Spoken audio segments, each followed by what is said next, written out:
If the Bush administration is not driven out before '08, if its program is not repudiated, if people do not actually say, we're not waiting for a savior from the Democratic Party, we're going to confront frontally what is coming and say we will refuse to tolerate this and step out of bounds and protest and political upheaval and resistance, and particularly students have a key role to play in this. They always have throughout history and they do today. Then all of this is codified no matter who becomes the next president. And further, I don't think we can wait 2 years for the horrors that people are living through. You see the torture pictures. Other people will talk more about that. This cannot be continuing for 2 more years. And finally, we don't have to wait. I think this direction can be reversed the same way that women won the right to abortion, the same way women won the right to birth control, and the right to participate in all spheres of society outside the prisons of enforced domestic servitude, the same way that black people and white youth from around the country came together to break the back of Jim Crow, and the same way that a whole generation came alive in political struggle to bring the Vietnam War to a halt. There is political struggle, bold and uncompromising truth-telling, daring to offend and challenge patriarchal traditions and religious notions, and resistance, protest, and determined struggle. Today it means joining in, throwing in everything with the urgent movement to bring the crimes of the Bush regime to a halt and drive them from power, that another world is possible, but it must be fought for. It doesn't come into being without dislodging the Bush program and driving out its program. It doesn't come into being by waiting for it or hoping that someone else will do it. History is being decided right now. There are 2 futures colliding. One or the other is going to win out, either the Bush future or one that we fight for and forge ourselves. This generation faces a tremendous challenge. It can no longer rest content with detesting Bush while retreating into worldly wise cynicism. Can no longer sit back and say, oh, what can we do?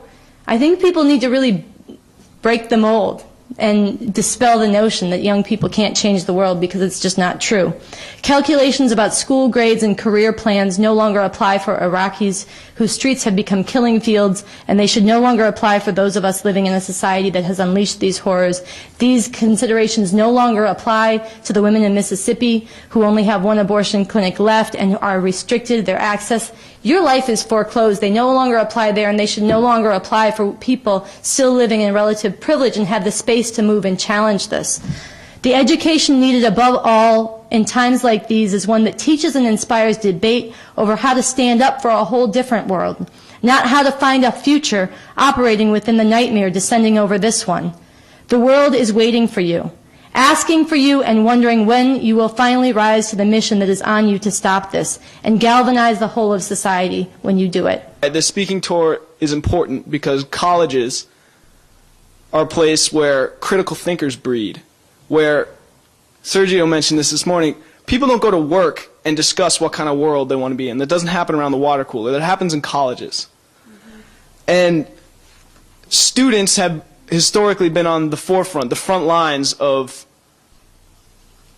social change, of any sort of change.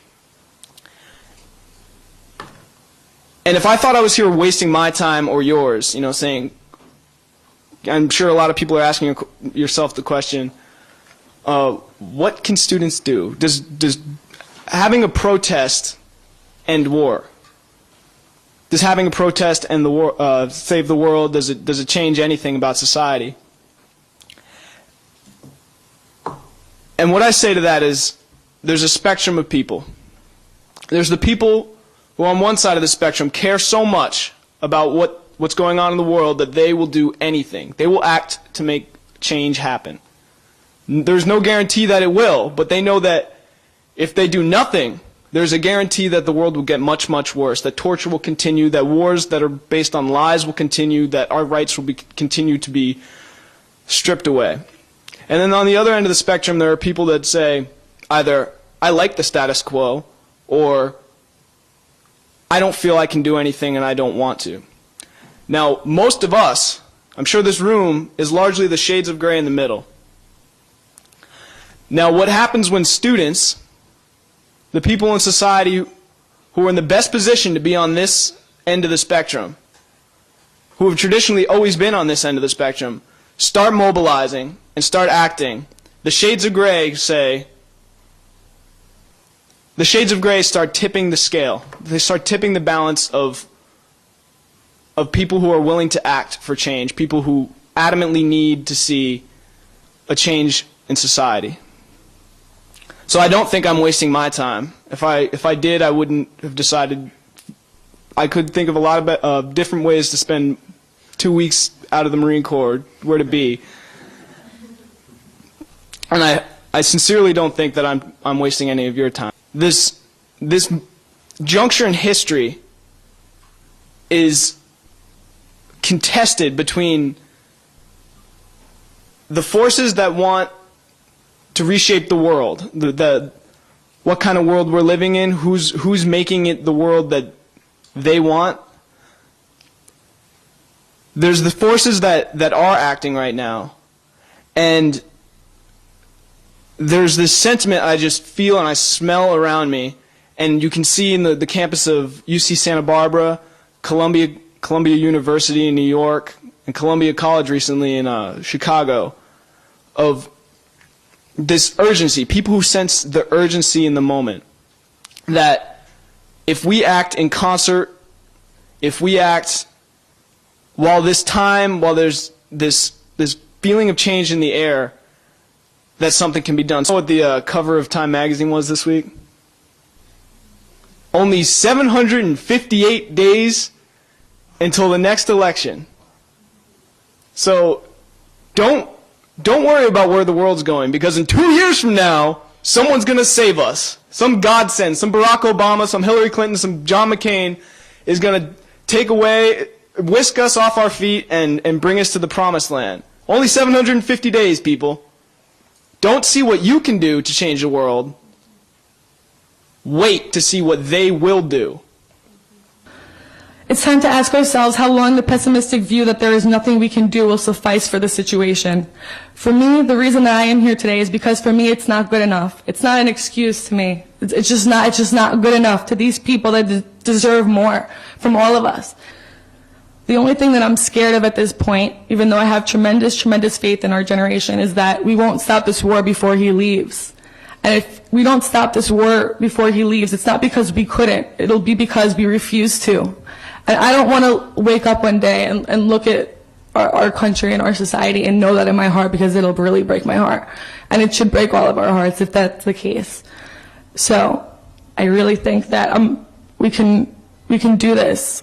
We can really change the world at this point. It's a pivotal time in history. And we have a chance to really change the culture of young people. Our generation has a chance to change the entire direction of history, and to change, even if we don't know exactly what we'll end up with at the end, if we were even just to try to make this, to force this discussion to be had, to force this debate to be had with people our age, to not be able to force it so that people aren't allowed to be like, oh, well, why do we have to talk about the war? No, we have to talk about the war. And if we're able to discuss things that are meaningful, and we're able to create an atmosphere of dissent and questioning and protest and interaction, it can really spiral into something large, and we can impact the whole country and the whole world. People say that protesting doesn't matter, and a lot of people also don't know that after Nixon left office, some of his documents were declassified, and it was revealed that he was actually planning to use nuclear weapons on Vietnam, and that those options were fully on the table. And I'm just reminded of times in history when the impossible becomes possible, not because of our will, but because of the huge convulsions that the world is being forced through. And the escalation is not something that, look, the escalation is objective. And we're either going to be relevant to stopping it and preventing an attack on Iran, or we could protest symbolically, which is about as meaningful to the people under those bombs as the symbolic vote against it. And that's complicity. And I actually think we have to measure ourselves up against objectively what's developing, what's required. And frankly, the positive of that is that, as horrific as that is, that's what actually lays the basis for you to do something on an emergency footing. Because you're not just out there arguing with people, you're telling them the truth. It really is true. We act on this in this moment in concert with other students, and we have a chance to actually shape things.